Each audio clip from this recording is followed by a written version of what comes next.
तत्पश्चात पूज्यपाद भक्तिवेदांत महाराज जी के चरणों में मेरा दंडवत प्रणाम। उपस्थित समस्त वैष्णव के चरणों में यथायथ दंडवत प्रणाम। हम लोग कुछ दिनों से इस ग्रंथ से श्री चैतन्य, क्या नाम है, चैतन्य चरित्र पीयूष, इस सब ने ले लेना है, जिसने नहीं लिया वो भी ले ले, ठीक है। इससे पाठ करते हैं और बहुत सुंदर रूप से हिंदी भाषी है हमारे परमेश्वरी प्रभु, उन्होंने लिखा है।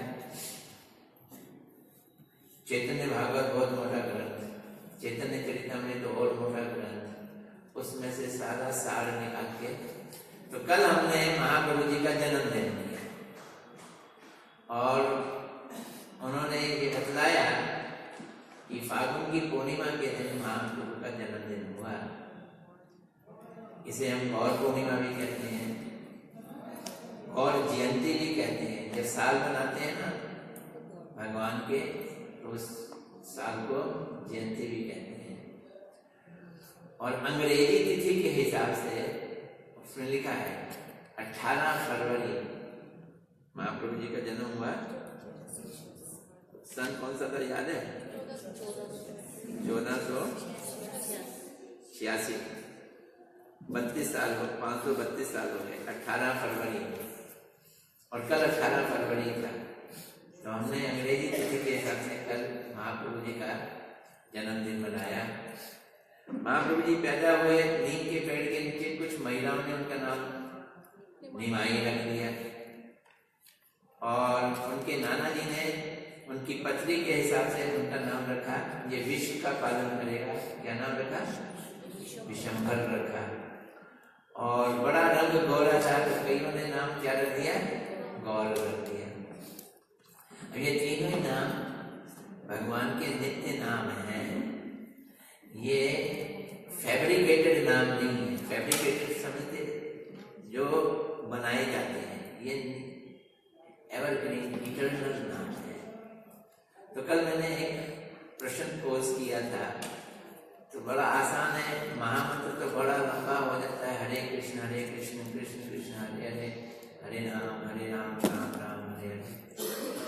तो महाप्रभु जी का नाम गौर गौर गौर गौर गौर गौर गौर है। कई लोग कहते हैं इतना ही कर ले काम चल जाएगा, कितना छोटा नाम है। हरि भगवान का एक नाम है, ये भी छोटा है, लेकिन हम उसके संग बोल लगाते हैं, हरि बोल, ये भी 2 शब्द हो गए। लेकिन गौर एक ही नाम, गौर गौर गौर। तो बहुत सुंदर जवाब था। जवाब ये था कि जब महाप्रभु जी का हम नाम जाप कर रहे हैं, तो महाप्रभु जी का कहना भी मानना पड़ेगा। महाप्रभु जी क्या कहते हैं? हरे कृष्ण महामंत्र का जाप करो, तो वो कहना भी मानना पड़ेगा। और महाप्रभु जी का भी जाप करना पड़ेगा, क्योंकि कलयुग में महाप्रभु जी हमारे कल्याण के लिए आए, इसलिए उनका आश्रय लेना बहुत जरूरी है। उनका आश्रय लेके जब हम चलेंगे तो हमारा काम जल्दी हो जाएगा। देखो, छत पे चढ़ना है, बड़ी बड़ी बिल्डिंग होती है, 10 माला की, 20 माला की माला समझते हो, गले वाली माला नहीं, इसे मंजिल भी कहते हैं। बॉम्बे में जाओ तो मंजिल नहीं कहते, क्या बोलते हैं? माला ही बोलते हैं। 10 माला, 20 माला, 10 मंजिल। तो वहां पे कितनी भी बिल्डिंग बनाए, सीढ़ियां भी होती हैं और लिफ्ट भी होती है, ठीक है। तो सीढ़ी का सहारा लेके भी कोई चढ़ा जा सकता है। जब चाहो तो 6ठी मंजिल में जाना है, सीढ़ी से चले जाओ। और जो समझदार है वो किस पे जाएंगे? और लिफ्ट पे जाएंगे। तो लिफ्ट में जाने के लिए भी सहारा लेना पड़ेगा। किसका लेना पड़ेगा? लिफ्ट की ग्राउंड का, जो लिफ्ट का बेस है, उसका सहारा लेना पड़ेगा। करना क्या है? उसके ऊपर खड़े हो जाओ बस, फिर बटन दबाओ, फिर एकदम ऊपर 6ठे मंजिल में चले गए। 6ठा नंबर बटन, 6ठे नंबर मंजिल में पहुंच गए। कहने का तात्पर्य है कि अगर हम महाप्रभु महाप्रभु जी के नाम का आश्रय लेकर हरे कृष्ण महामंत्र का जाप करेंगे तो लिफ्ट की हमारी राइड हो जाएगी। और अगर महाप्रभु जी के नाम का आश्रय ना लेकर खाली हरि कृष्णा करेंगे तो फिर क्या होगा, वो सीढ़ी से चलते जाओ और फिर भी पता नहीं काम बने या ना बने। इसलिए महाप्रभु जी का भी नाम लेना है, नाम नहीं लेना, उनके नाम का क्या करना है, आश्रय लेना। We have to take shelter of Mahaprabhu ji and his name। भगवान के नाम और महाप्रभु जी के नाम, महाप्रभु जी के लीला, महाप्रभु जी की कथा, महाप्रभु जी के बारे में बिल्कुल उनका आश्रय लेते हुए कृष्ण का आश्रय लेते हैं। बेस महाप्रभु जी, उनकी कृपा, और कृपा से ही हम एकदम ऊपर तेजी से बढ़े। क्यों? क्योंकि रूप गोस्वामी जी ने बोला है, सदा हृदय कंदरे स्फुरित वह शची नंदना। मेरे हृदय की गुफा में वो शची नंदन स्फुरित हो जाए। हम ऐसा कुछ करें कि वो अपने आप आके हमारे हृदय में बैठ जाए। कौन? महाप्रभु शची नंदन। क्यों? क्योंकि उन्होंने एक काम किया है, वो हमें हासिल करना है। क्या? कुछ बांटा है। जो बांटा है वो चीज लेनी है। क्या बांटा है? जो अभी तक नहीं दिया गया, काफी समय से नहीं दिया। कितने समय से नहीं दिया गया? ब्रह्मा जी के पूरे एक दिन बीत गया, अभी तक करोड़ों सालों से नहीं दिया। अनर्पित चरिम चिरा करुणा अवतीर्ण करो। तो इस कलयुग में करुणा से अवतीर्ण होकर उन्होंने दे दिया। समर्पित उन्नत उज्ज्वल रसाम स्वभक्ति श्रियम। उन्नत उज्ज्वल रस और स्वभक्ति की श्रिय यानी मंजरी भाव जो आज तक नहीं दिया वो उन्होंने दे दिया, उसको मुझे प्राप्ति हो जाए। इस इरादे से मैं ये प्रार्थना करता हूँ कि वो सच्चिदानंद मेरे हृदय में आकर इस हो जाए। क्यों हो जाए? खाना खाने, ये एक इरादा है जो रूप गोस्वामी जी हमें बताया। ये चाहत है कि वो वाला भाव हमारे को जो वो देना चाहते हैं वो हमें मिल जाए। इसलिए चीज वो चाहिए, सहारा महाप्रभु जी का लेना है, क्योंकि महाप्रभु जी भी कृष्ण है, कृष्ण से अलग नहीं, हरे कृष्ण नहीं। क्या है महाप्रभु जी? राधा जी किससे वलित और बलित दोनों ही मान। क्या है? वलित। राधा से वलित, वलित क्या है? उनकी अंग कांति और उनका भाव से वलित या बलित। तो राधा जी से, राधा जी का भाव लेके हमारे कृष्ण बलशाली हो गए और या उन्होंने लपेटा हुआ है। क्या?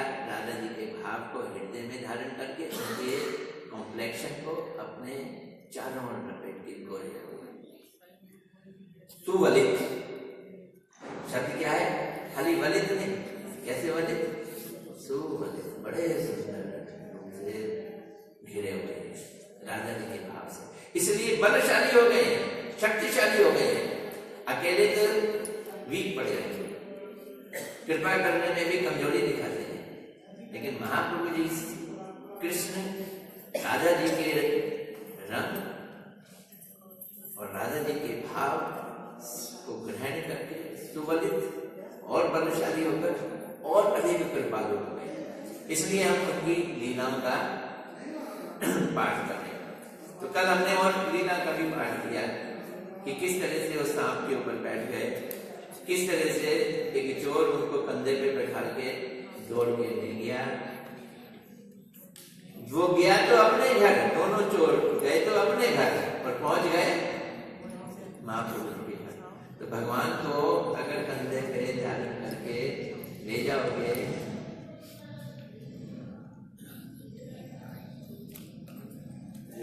कितना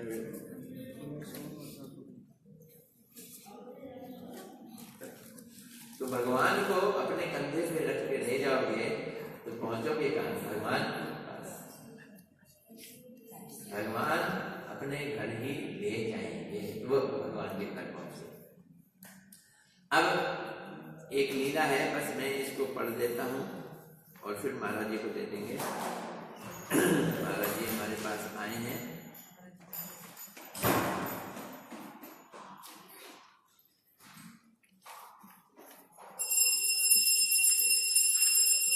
देखो मैं छोटे में सुना देता हूँ, पढ़ के सुनाऊंगा तो लंबा पड़ जाएगा। दैतिक ब्राह्मण पर कृपा, हम सब जानते हैं इस कथा को, फिर भी मैं बताता हूँ। सेम घटना 5000 साल पहले जब भगवान कृष्ण हुए तब भी ये घटित हुए। यही ब्राह्मण था। ये नंद बाबा जी यहाँ पहुंचे जब भगवान कृष्ण का जन्म हुआ। जब नंद बाबा जी के यहाँ पहुंचे तो नंद बाबा और यशोदा मैया ने उनकी बड़ी खातिरदारी की, सम्मान किया। आज आप बहुत सालों के बाद आए, तो पहले जब वो आए थे उस समय कृष्ण का जन्म नहीं हुआ था। आज बहुत सालों के बाद आए, हमें बड़ी खुशी है, हमारे बालक हो गए, आप आइए हमारी सेवा दीजिए। अब वो थोड़ा झिझक रहा था कि अब बच्चा हो गया है, पहले तो मेरी सेवा करते थे, बच्चे को संभालेंगे या मेरी सेवा करेंगे? नहीं कोई बात नहीं, मैं जाऊँ, मैं ले दूंगा। नहीं महाराज आप आए हो, आप हमारे यहाँ करो। तो उनको एक अच्छे स्थान पे बैठा के जगह दे दी और वो खुद ही प्रसाद अपना बना रहे। सेम घटना घटित हुई और वहाँ कृष्ण आ गए। जैसे ही उन्होंने भोग लगाने की बात कही, वहाँ कृष्ण आ गए। कृष्ण ने वो प्रसाद खा लिया, जो लिया। बालक कृष्ण की उस समय बाल मिला चलते थे। एक बार बीती बात, दूसरी बार हुई, जब तीसरी बार ये बात हुई तो भगवान ने अपना स्वरूप दिखाया। जब भगवान ने अपना स्वरूप दिखाया तो दंगल है, कमाल है। नंद यशोदा के ठाकुर जी खुद पैदा हुए हैं। तो अब भगवान बोलते हैं देखो मैंने तुमको तो सब कुछ बतला दिया, लेकिन नंद यशोदा को तो छोड़ो, सारे ब्रज को नहीं मालूम कि मैं कौन हूं, भगवान। इसलिए तुम अब किसी को बतलाना नहीं। तो सोचने लगा मैं किसी को नहीं बतलाऊं, मेरे मुंह से निकल गया तो मुश्किल हो जाए। तो वहां से चला गया दूर और कभी कभी आगे। आज वही ब्राह्मण यहाँ पे महाप्रभु जगन्नाथ मिश्र जी के यहाँ आए। घूमते घूमते जगन्नाथ मिश्र के घर में उपस्थित हुए। जगन्नाथ मिश्र उनको अद्भुत तेज देखकर झट उठ खड़े हुए, प्रणाम किया, उनको अपने घर में ठहराया। ब्राह्मण क्या कर रहा था? उसके पास शालिग्राम शिला थी और मुझसे कृष्ण कृष्ण नाम ले रहा था। उनको रहने का कमरा दिया, खाने का सामग्री दी।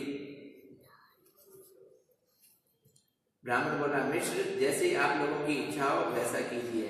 ब्राह्मण की अनुमति प्राप्त कर जगन्नाथ मिश्र एवं घर के अन्य लोगों ने बहुत प्रसन्नता के द्वारा उन्हें रसोई करने के लिए, बंगला में रसोई को रंधन कहते हैं, यहाँ उन्होंने शब्द रंधन ले लिया। बंगला में कहते हैं ना, संस्कृत शब्द, संस्कृत है शब्द। मुझे संस्कृत आती नहीं है, महाराज जी को संस्कृत भी आती है, बंगला भी आती है। हमने तो बंगला में रंधन शब्द सुना है। बंगला के काफी शब्द जो है वो संस्कृत से ही निकल के आ गए। तो रंधन का सारा सामान वहां पे रख दिया। दैत्रिक विप्र ने प्रसन्न है। महाराज जी एक को भी पूछ लो, ये सब हिंदी वाले बैठे हैं, सब हिंदी वाले तो होते क्या? एक महाराज जी मैंने पूरी पढ़ी। रंधन पढ़ा किसी ने? शब्द पढ़ा रंधन? तो हिंदी में सब इंग्लिश पढ़ी। नहीं महाराज जी, मैं मथुरा में पढ़ा हुआ हूँ, 12वीं तक हिंदी थी मेरे पास, कहीं एक बार भी रंधन शब्द नहीं आया, हिंदी में नहीं। अच्छा चलो, लेकिन हाँ जो जो गौड़िया मठ में आ जाए उनकी हिंदी में आ जाता है। मेरे से मुंह से कई बार रसोई निकलता नहीं है, क्या निकलता? रंधन ही निकलता। तो इसलिए मतलब क्या है? मतलब ये है कि गौड़िया मठ का वो हो गया है, हवा लग गई, रंधन निकलता है।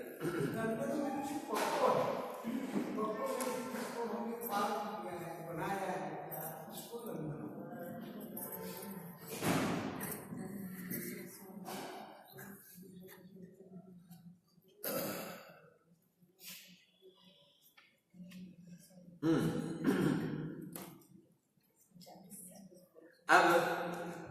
मैं थोड़ा सा छलांग मार रहा हूँ, महाराज जी को देना है। जब उन्होंने खाना बनाया अपने लिए, भगवान को भोग लगाने के लिए बड़े प्रेम से, देखो स्थान का बड़ा प्रभाव पड़ता है। आज वो किसके घर बैठे होंगे हैं? जगन्नाथ मिश्र जी। अरे महाप्रभु जी वहीं है, दूर नहीं है, बालक है वहीं है, बड़े प्यार से। आप तो प्रभु आके खुद लगाओ ना, मुझे पता तो चले, दिखाई तो दे, भाव से भोग लगा रहे। और भाव बढ़ भी रहा है क्योंकि स्थान का प्रभाव, भाव बढ़ जाता है। हम लोग साइंस में पढ़ते हैं कि अगर कैटलिस्ट डाल दिया जाए ना तो रिएक्शन तेज हो जाती है। इसे हिंदी में उत्प्रेरक कहते हैं। तो पोटेशियम क्लोराइड था या क्या था, जिससे ऑक्सीजन निकाल देते थे, उसमें एक उत्प्रेरक डाल देते थे, बड़ी तेजी से रिएक्शन होती है। तो स्थान उत्प्रेरक का काम करता है, भाव उनके और घनीभूत हो गए। उन्होंने प्रार्थना की और निमाई जी आ गए। निमाई जी ने खाना शुरू कर दिया। अब हाय हाय, तुमने तो मेरा भोग छोटा कर दिया, अब मैं भगवान को कैसे भोग लगाऊंगा। पिताजी आए, डांट लगाई, लाला को मारने दौड़े। उन्होंने कहा नहीं, मारना नहीं, आप फिर करिए। नहीं, मेरे भाग्य में नहीं है भोग, मैं नहीं खाऊंगा।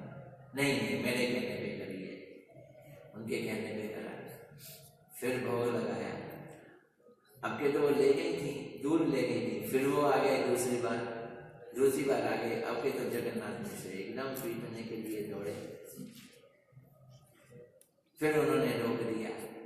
अब लड़के को दूसरे घर में ले गए, निमाई को, ताकि वो आ ही ना सके। अब आप फिर बनाइए प्रसाद। नहीं, मैंने नहीं बनाया। तो विश्व रूप जी आ गए, उनका बड़ा भाई। किसका? निमाई का। मेरी प्रार्थना से उन्होंने वो किया। मैं तेजी से सुना रहा हूँ, ये पूरा पढ़ नहीं रहा।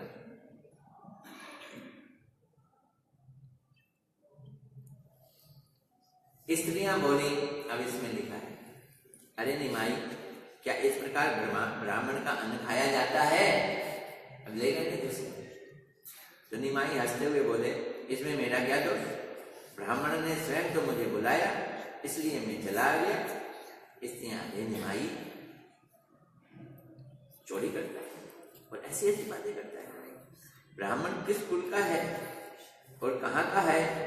तूने उसका हाथ का पकाया हुआ खा लिया, तूने देखा भी नहीं, तेरी जाति भ्रष्ट हो गई। महिला कहते हैं जिसको है वो ब्राह्मण, लेकिन ब्राह्मणों में भी कैटेगरी होती है। निमाई बोला, आप लोग कैसी बातें कर रही हो? मैं तो ब्राह्मण हूं ही नहीं। कौन कह रहे? निमाई, मैं तो ब्राह्मण हूं ही नहीं। तू तो ब्राह्मण नहीं है ना? मैं तो गोपाल हूं, पाला हूं। तथा हमेशा ब्राह्मणों के हाथ का खाता ही, अतः कुछ विचार तो करो। ब्राह्मण के हाथ के खाने से तो ग्वालों की जाति नष्ट नहीं होती। इस प्रकार गौर सुंदर छल पूर्वक स्वयं का परिचय दे रहे हैं, पर कौन दे पाए? परिचय दे रहे हैं ना, कानों में, दिमाग में तो नहीं दे रहे। जाने का तो वही जिसको वो जनाएंगे।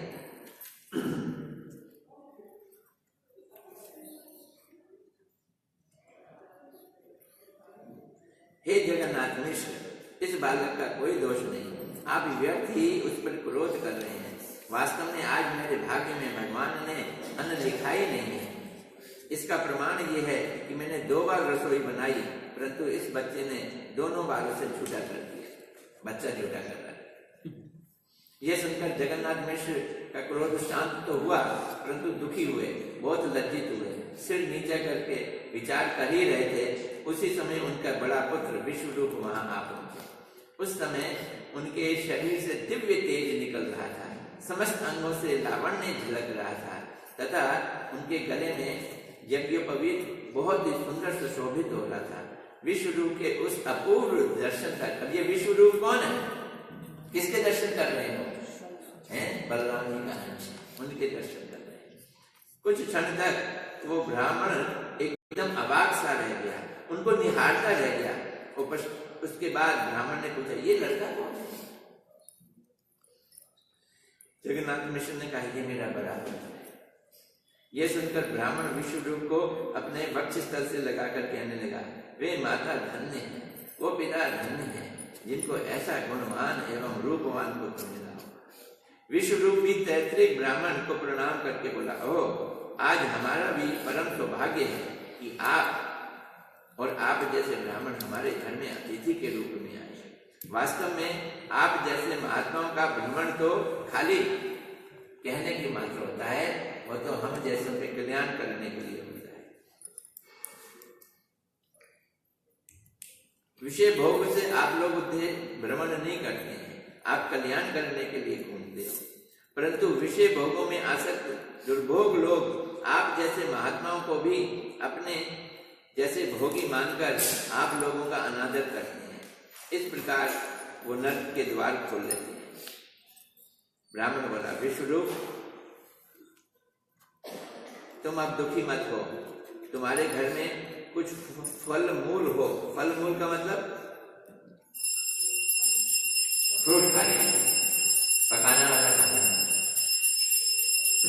वही खाकर मैं निर्वाह करूंगा। फिर मैं तो एक वनवासी हूँ, प्रायः ही कंदमूल खाकर पेट भर देता हूँ, इसलिए तुम मेरी चिंता मत करो।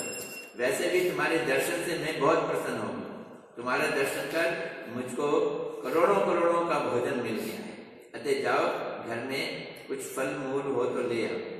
विश्वरूप सब चाहते हुए बोले, हे विप्रवर, मुझे कहते हुए भी भय लग रहा है, किंतु आप तो दया के सागर हैं।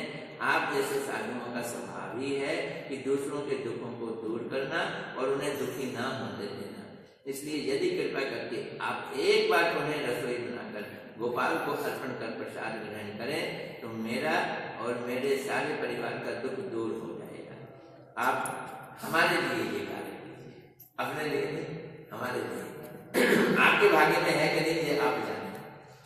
ब्राह्मण बोला, देखो, मैंने 2 बार रसोई बनाई, परंतु कृष्ण ने दोनों बार मुझे खाने नहीं दिया। इसलिए मुझे लगता है कि आज श्री कृष्ण की इच्छा ही नहीं है कि मैं खाऊं अन्न। इस विषय में प्रयत्न करना ही व्यर्थ है, क्योंकि घर में खाने पीने एवं भोग की समस्त वस्तुएं उपलब्ध होने पर भी यदि कृष्ण की इच्छा नहीं हो तो लाख बार भी प्रयास कोई कर ले, लेकिन लेश मात्र एक गिलास भी वो व्यक्ति खा नहीं सकता।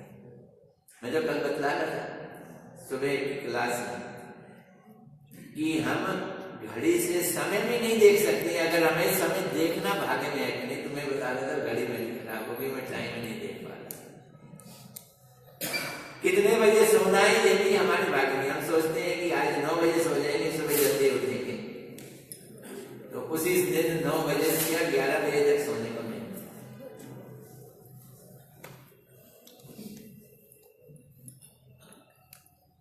विश्वरूप ने ब्राह्मण के चरण पकड़ लिए, हे विप्रवर, इसमें कोई दोष नहीं यदि आप एक बार फिर से रसोई बनाते हैं।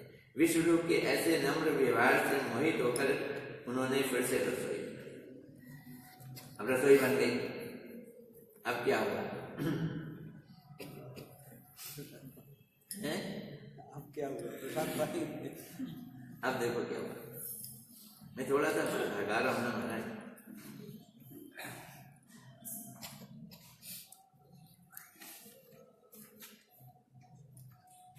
इधर कुछ समय पश्चात ब्राह्मण ने पुनः रसोई बनाई और वे गोपाल जी को भोग लगाने लगा। अंतर्यामी सतीनंदन जान गए, उनकी इच्छा विप्र को दर्शन देने की तो थी, अतः उनकी इच्छा से निद्रा देवी वहां पर उपस्थित हुई और सारे लोग सो गए।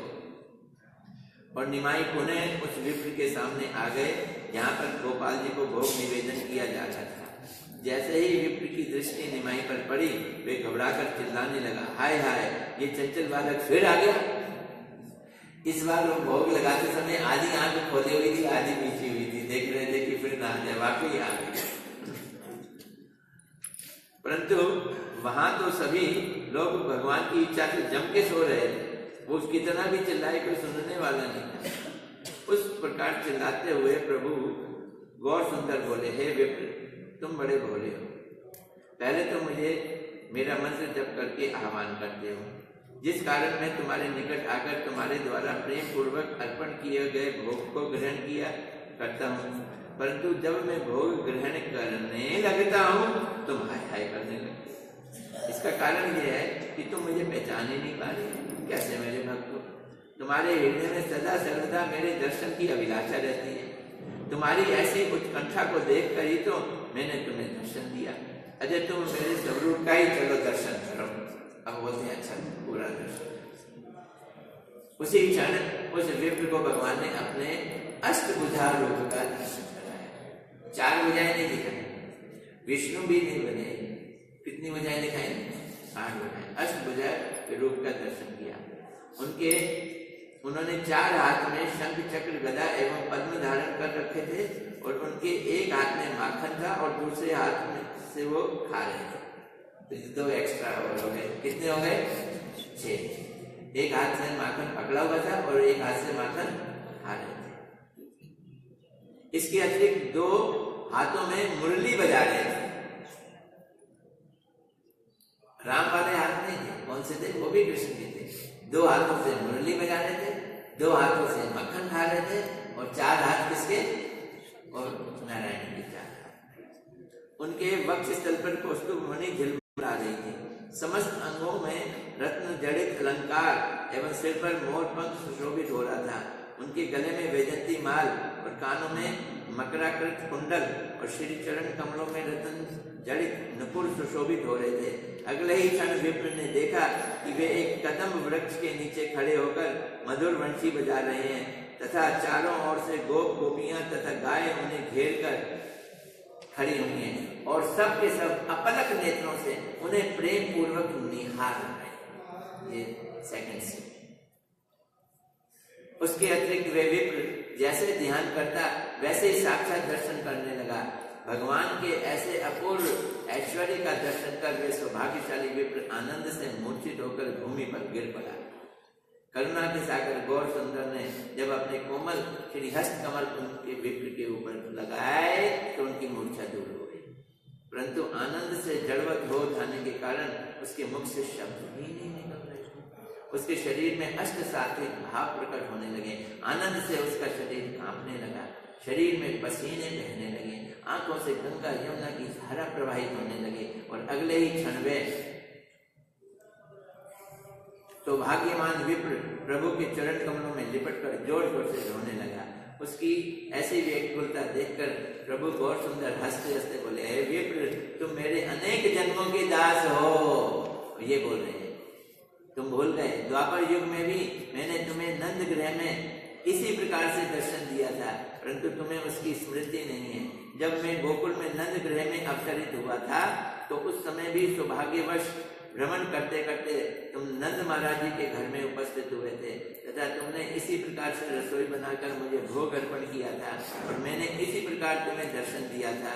तुम मेरे जन्म जन्म के दास हो, इसलिए मैं तुम्हें दर्शन दिया हूँ। मेरे दास के अतिरिक्त कोई भी मेरे दर्शन नहीं देख सकता। युग धर्म हरि नाम संकीर्तन प्रचार करने के लिए मैं इस धरा धाम पर अवतरित हुआ हूँ। इसके माध्यम से मैं लोगों के घर घर जाकर उन्हें ये अमूल्य वस्तु प्रदान करूंगा जो कि शिव ब्रह्मा और देवताओं को भी दुर्लभ है। तुम इन समस्त लीलाओं का स्वयं दर्शन करोगे, परंतु सावधान, जब तक मैं इस धरा धाम पर लीला करूंगा तब तक ये रहस्य किसी को भी मत बतलाना। यदि तुमने इन बातों को किसी के सामने प्रकट किया तो मैं तुम्हारा सर्वनाश कर दूंगा। इस प्रकार उस ब्राह्मण पर कृपा करने के पश्चात श्री गौर सुंदर पुनः अपने कक्ष में जाकर सो गए और ब्राह्मण ने प्रेम में आविष्ट होकर रोते रोते प्रसाद खाया। वो वाला जब निद्रा देवी ने सभी लोगों को अपने प्रभाव से मुक्त कर दिया, उस समय सभी ने देखा कि ब्राह्मण ने निर्विघ्न रूप में प्रसाद पाया तथा निमाई भी घर के भीतर आराम से सो रहा है। ये देखकर सब बहुत आनंदित हुए।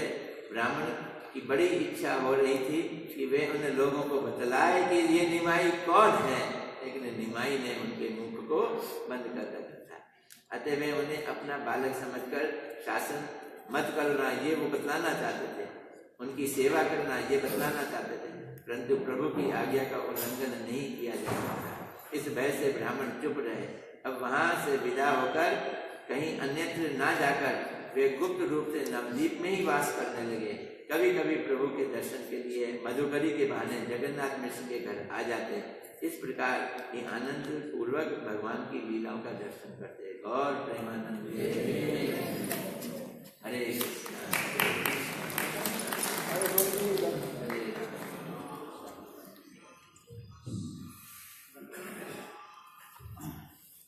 आप जा रहे हैं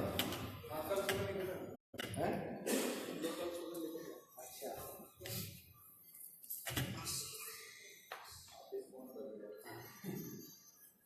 खत्म किस वजह करना है तो बताओ बेचते पौने 9 बजे तक। ओम ज्ञानविज्ञानस्य ज्ञानाञ्जनशलाकया चक्षुर्मिलितं येन तस्मै श्रीगुरवे नमः। गुरवे गौरचन्द्राय राधिकायै तदालये कृष्णाय कृष्णभक्ताय तद्भक्ताय नमो नमो महावदन्नाय कृष्णप्रेमप्रदायते कृष्णाय कृष्ण चैतन्यनाम्ने गौरतिसे श्रीकृष्ण चैतन्य प्रभु नित्यानंद श्री अद्वैत गदाधर शिवासादि श्री गौरभक्तवृंद। कमरा मिल गया। हरे कृष्ण कृष्ण कृष्ण हरे हरे हरे राम राम राम हरे हरे। सर्वप्रथम हरि गुरुपाद नित्यलीला प्रविष्णु विष्णुपाद अष्टोत्तर सतस्य श्रीमान भक्ति वेदांत श्रवण गोस्वामी महाराज एवं नित्यलीला प्रविष्णु विष्णुपाद अष्टोत्तर सदस्य श्रीमान भक्ति वेदांत श्रवण गोस्वामी महाराज के अभय चरण कमल में अनंत कोटि साष्टांग दंडवत ज्ञापन करता हूँ। तत्पश्चात नित्यलीला प्रविष्णु विष्णुपाद अष्टोत्तर सदस्य श्रीमान भक्ति वेदांत स्वामी महाराज एवं उपस्थित सभी भक्तों के चरण कमलों में मेरा यथायथ दंडवत प्रणाम सिखाते हैं। अभी प्रभु जी ने बहुत सुंदर रूप में चैतन्य महाप्रभु की सुंदर बाल लीला चित्र कथा को श्रवण कराया। गौरधाम एक अति पर मधुर कहा जाता है, औदार्यमय धाम कहा जाता है। जिस प्रकार चैतन्य महाप्रभु की कहा जाता है औदार्यमय विग्रह, उदार उसके कहा जाता है बिना मंगे हुए जो वस्तु के हमें दान कर देते हैं, अथवा योग्यता रहे अथवा योग्यता नहीं रहे, जो सर्वस्व सब कुछ दूसरे के दे देते हैं, उसी की उदार कहा जाता है। उदार चित्त वाले से कहा जाता है। एक व्यक्ति को मांगने पर कुछ देता है और एक व्यक्ति मांगने पर नहीं देता है, और एक व्यक्ति मांगो नहीं पर किसको नहीं देता है, वो कंजूस कहा जाता है। ये तो हमारे चैतन्य महाप्रभु की एक विशेष वैशिष्ट इस प्रकार है, उदार का है। उदार जो मैं विग्रह सचिनंदन गौर है। महाप्रभु की धाम और महाप्रभु की विग्रह आदि है, यह एक विशेष वैशिष्ट दिखा। कृष्ण धाम और कृष्ण विग्रह वृंदावन आदि इसके मधुर धाम कहा जाता है, माधुर्यमय विग्रह कहा जाता है। इसलिए हमारे आचार्य पादों ने बहुत सुंदर रूप में औदार्यता माधुर्यता की सुंदर रूप में परिभाषा दे करके और विश्लेषण करके भी दिखाया। वृंदावन धाम और वृंदावन चंद्र कृष्ण कहा जाता है, माधुर्यमय विग्रह और माधुर्य धाम कहा जाता है।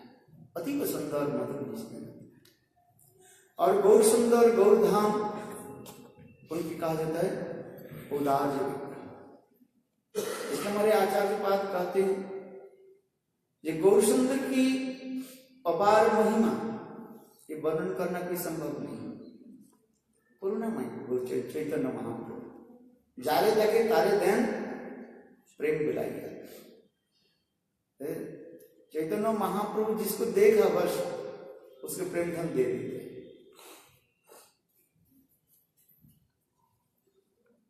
कृष्ण भी कहा जाता है, उदार भी कहा जाता है, किंतु उसकी उदारता जो है केवल वृंदावन में सीमित कहा गया है। हमारे आचार्य के पास ये चैतन्य चरितामृत में कृष्णदास कविराज गोस्वामी पाद और श्रील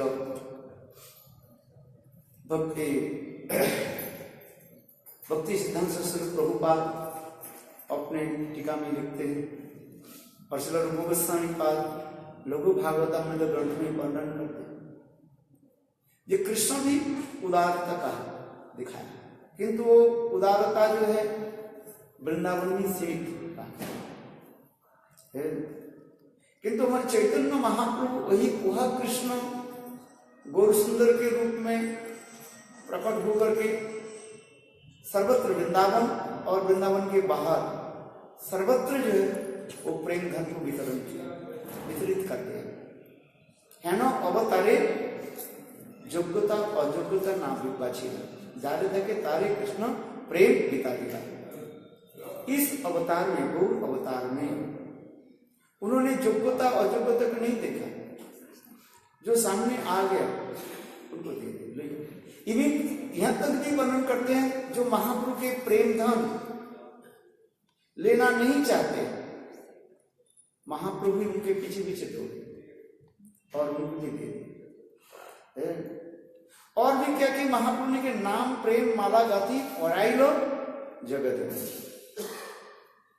नाम और प्रेम माला दोनों के एक साथ में जगत जीवों के पहना। इसलिए विष्णु पुराण में एक सुंदर उपाख्यान भी बताया गया। एक कोई व्यक्ति जो है ऐसे कोई अपराध किया, राजा ने उसके बंदी बनाया, घर में रखा। तो राजा उनके नित्य प्रत्यह के एक समय के उनको ये देते थे, क्या बोले, मक्खन और रोटी देता था। वो ब्राह्मण उसे भी ग्रहण करता था। ब्राह्मण की दोष था यह है, एक दिन राजा ने कोई एक सोने के अलंकार स्वर्ण अलंकार जो है भगवान विष्णु के पहनने के लिए दिया। राजा अर्चन की विधि तो जानते ही नहीं, राजा राजकार्य में ही रहते हैं, उनके क्या पता है कैसे अर्चन करना है, भगवान की ठाकुर जी के कैसे अलंकार आदि धारण करना है, शास्त्र में विधान है। ये ठाकुर जी के अलंकार आदि धारण कराने के लिए उसके क्या करना पड़ता है, शोधन करना पड़ता है, शोधन प्यूरिफिकेशन करना पड़ता है। जैसे पंचामृत में दधि ये पंचामृत में शोधन करना पड़ता है, प्यूरिफिकेशन करना पड़ता है, ये पंचामृत आदि के द्वारा। जैसे हरिभक्ति विलास में इस समस्त विधि है, राजा के थोड़ी पता है। तो वो ब्राह्मण ने किया कि उस ब्राह्मण के नाम था विष्णुदत्त। विष्णुदत्त नाम से वो ब्राह्मण जो है ठाकुर जी की सेवा करे और राजा के दिए हुए वो अलंकार जो है शोधन कर रहे।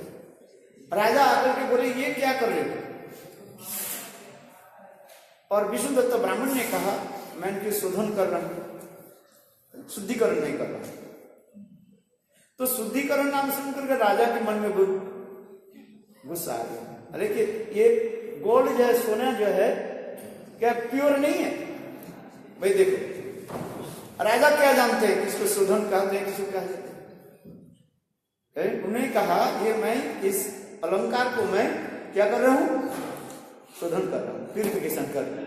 तो राजा के गुस्सा आ गया। तब इसका मतलब ये गोल्ड जो है प्योर नहीं है, और तुम्हें दूध दही दे करके प्योर कर दे तो कैसे?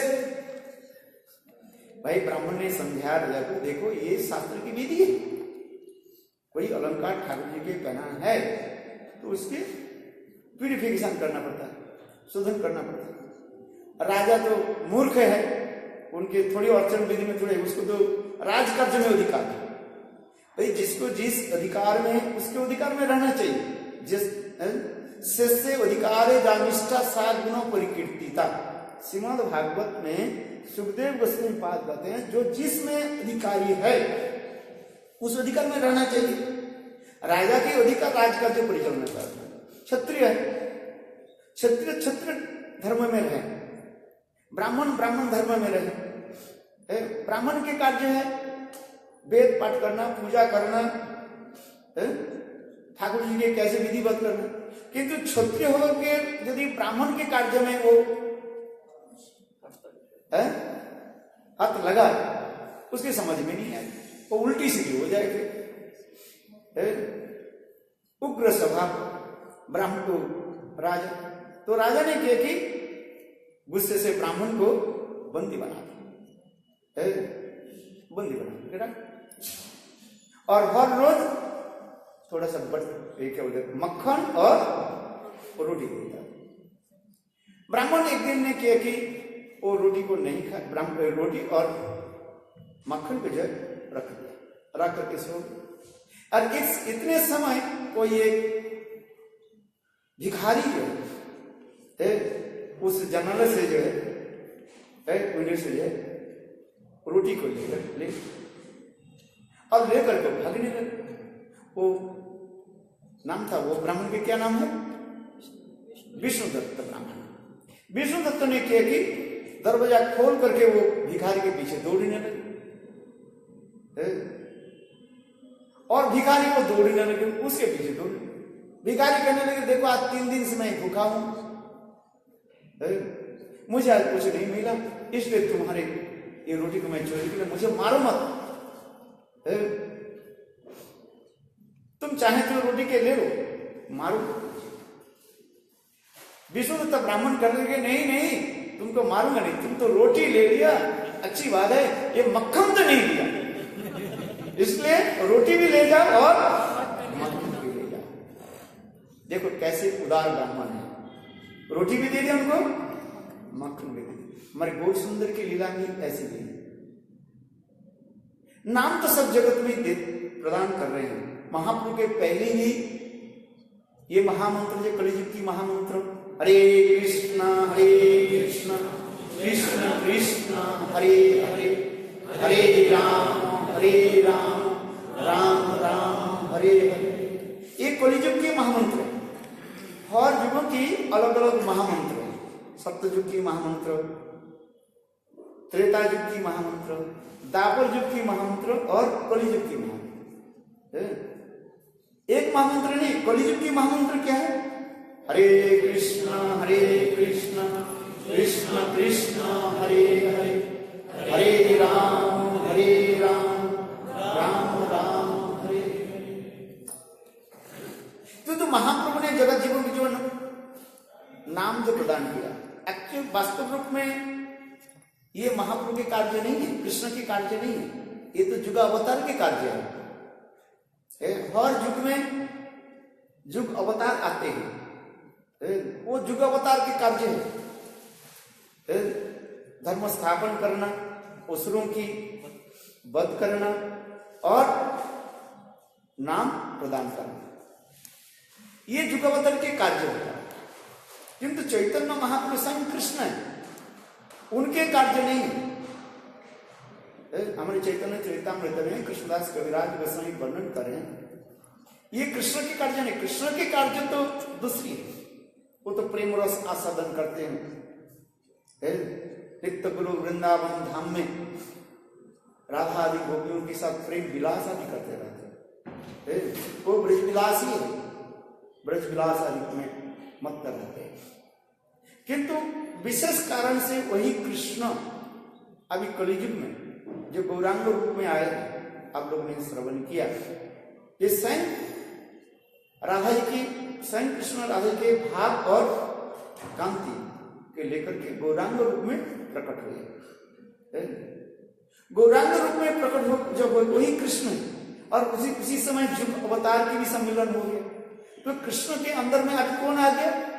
युग अवतार भी आ गया, थोड़ा बहुत कॉम्प्लिकेटेड है, किंतु उसमें अवतार युग अवतार है। और युग अवतार के कार्य भी है नाम प्रचार करना, किंतु सचिनंदन कृष्ण के ये कार्य नहीं है। विष्णु कार्य करे असुर संहार, विष्णु के द्वारा असुरों के जो है वो मारते। नाम प्रेम प्रचार ये उनकी कार्य नहीं है, किंतु तथा वे आनुषंगिक रूप में यह भी कार्य हो गया। आनुषंगिक क्या है?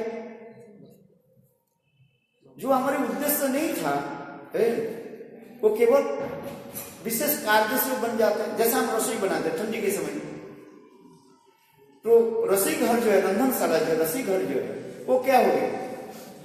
गर्म हो गया। रसोई घर गर्म करना ये मेरा उद्देश्य नहीं था।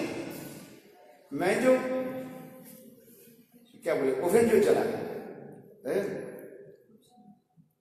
चूल्हा जो जलाया, ये रसोई घर के गर्म करने के लिए नहीं है। विदेश में तो अलग स्थान होता है ना जहां पर लकड़ी देख करके सारा घर को सेंट्रलाइज करके गर्म करता है।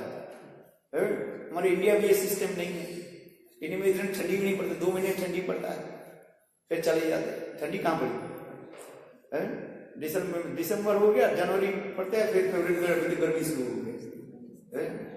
तो इसलिए हम लोग के देश में जो है, इंडिया में ये सिस्टम नहीं है। विदेश में जो विदेश भ्रमण करते हैं जानते हैं, वहीं पर लकड़ी दे करके घर को गर्म करते हैं। तो रसोई घर गर्म करना ये उद्देश्य नहीं है। उद्देश्य क्या है? रसोई बनाना, किंतु अपने आप आनुषंगिक रूप में वो घर जैसे गर्म हो जाता है। ठीक उसी प्रकार कृष्ण गौरांग रूप में, गौरांग के रूप में आप जो प्रेम प्रदान कर रहे हैं, कहते आनुषंगिक रूप में कोई लोग प्रेम धर्म प्रचार, चैतन्य चरितामृत में प्रकाश कविराज लिख रहे हैं आनुषंगिक रूप में प्रेम नाम प्रेम धर्म कोई लोग प्रचार, बंगला प्यार में लिख रहे हैं। उसके उद्देश्य नहीं था, किंतु युगावतार भी उनके अंदर में आ गए और आकर के सभी को जब प्रेम धर्म प्रचार कर रहे हैं। और वो प्रेम धर्म कैसे दे रहे हैं? जैसे मैंने कहा युग अवतार जो आते हैं वो जो प्रेम देते हैं वो केवल वैकुंठ तक प्रेम देते हैं, इसके सीमित रहता है। जीवों की चित्त की शोधन करके और वैकुंठ प्रेम तक देते हैं, इसके आगे नहीं देते हैं। किंतु चैतन्य महाप्रभु स्वयं कृष्ण आकर के वो प्रेम कहां तक देते जा रहे हैं, जिससे हमें रूप गोस्वामी पाद सुंदर रूप में वर्णन कर रहे हैं। जैसे प्रभु जी अभी थोड़ा इंगित दिया उनकी कथा में सुन रहा था।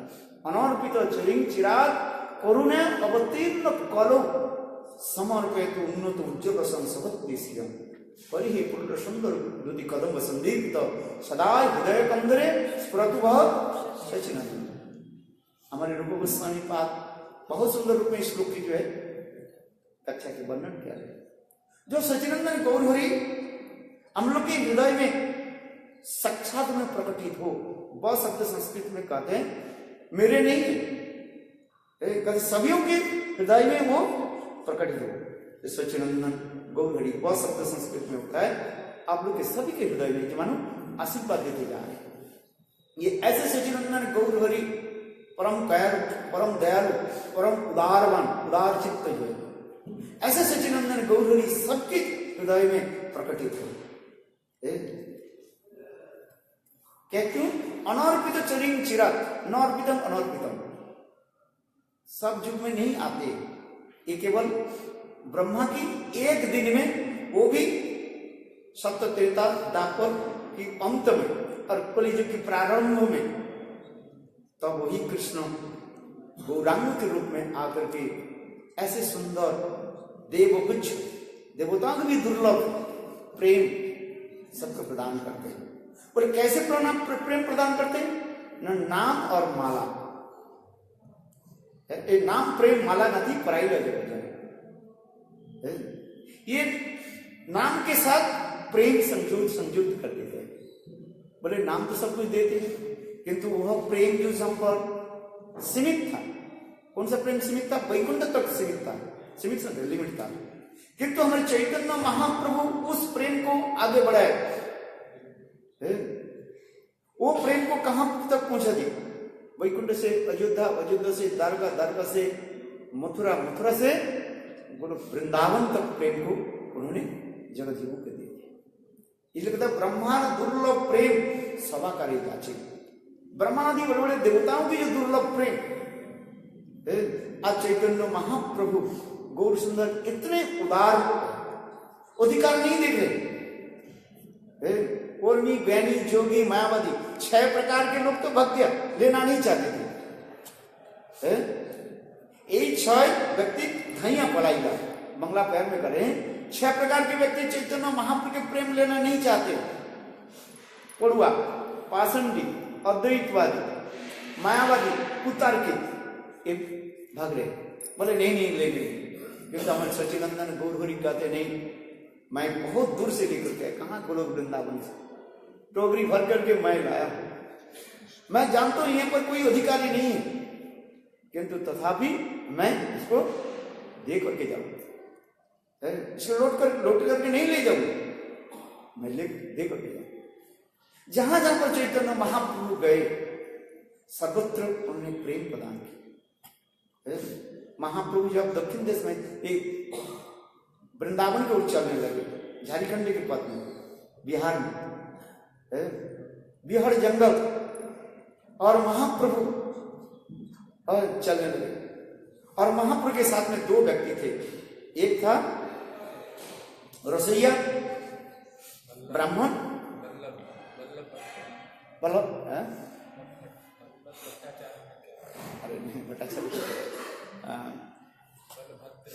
बलभद्र भट्टाचार्य है, ब्राह्मण बलभद्र भट्टाचार्य, और एक ब्राह्मण था बलभद्र भट्टाचार्य, जो महाप्रभु की ये लेकर के चलते थे, क्या बोले, कपड़े आदि लेकर के चलते थे, जलपत्र आदि लेकर के चलते थे पानी के लिए।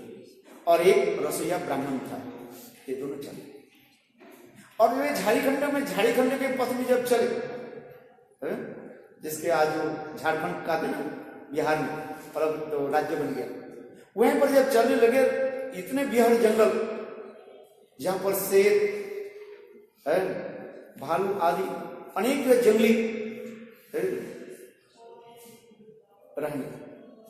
तो महाप्रभु एक दिन रात में उठ गए, रात 2 बजे, 1-1:30 बजे, 2 बजे उठे, और महाप्रभु करके हरिनाम करने लगे, हरे कृष्ण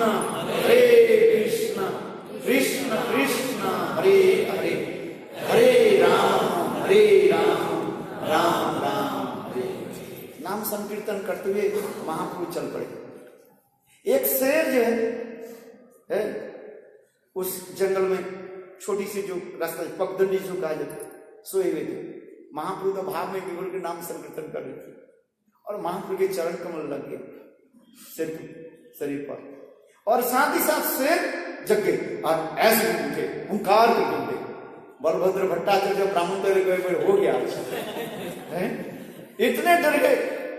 किंतु महाप्रभु ने क्या कहा, कृष्ण कहो कृष्ण कहो, कृष्ण कहो, कृष्ण नाम करो बस। कृष्ण कृष्ण बोले व्यग्र नाचिते लागिला।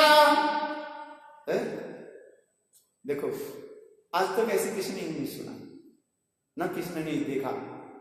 चैतन्य महाप्रभु जो कहने लगे कृष्ण कहो, और उसी समय वो शेर सामने जो 2 पैर को ऐसे उठा करके कृष्ण कृष्ण बोली, व्यग्र नाचिते लगे। ऐसा अभी तो हुआ क्या? आप देखा क्यों? तो महाप्रभु ने ऐसे चमत्कार दिखाए, प्रेम में सरोवर होके आंखों से आंसू की धारा प्रवाहित कर, और स्वयं कृष्ण कृष्ण कृष्ण कृष्ण करके नृत्य करने लगे। और प्रेम में साक्षात मनुष्य के भांति, ऐसे नहीं, साक्षात मनुष्य के भांति कृष्ण नाम उच्चारण करने लगे। केवल शेर नहीं, जंगल के जितने भी पशु पक्षी थे, बंदर से लेकर के सर्प से लेकर के सभी कृष्ण नाम में मस्त होकर के महाप्रभु के पीछे पीछे चल गए। और प्रेम में सब सर्वोत्तम। प्रेम उत्पन्न होने से क्या लक्षण होता है? हिंसा भूल जाता है।